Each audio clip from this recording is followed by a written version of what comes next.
అంతకుముందు కూడా నేను చాలాసార్లు ఈ స్వర్ణఫల అనే దాని గురించి మీకు వివరించానండి.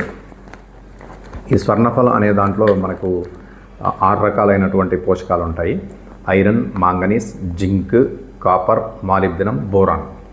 అయితే మనకు వరిలో ఎక్కువగా పిలకలు రావాలంటే జింక్ అనే ధాతువు ఉపయోగపడుతుంది కాబట్టి దీంట్లో జింక్ 6% అంటే మంచిగా ఉండడం వల్ల ఏమవుతుందంటే ఎక్కువగా పిలకలు వస్తాయి.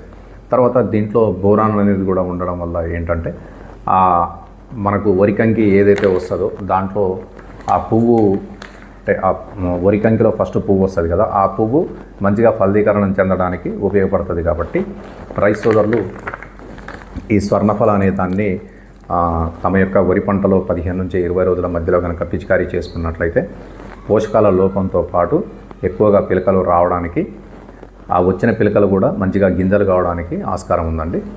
ఇది విజయశ్రీ వాళ్ళది స్వర్ణఫల అండి.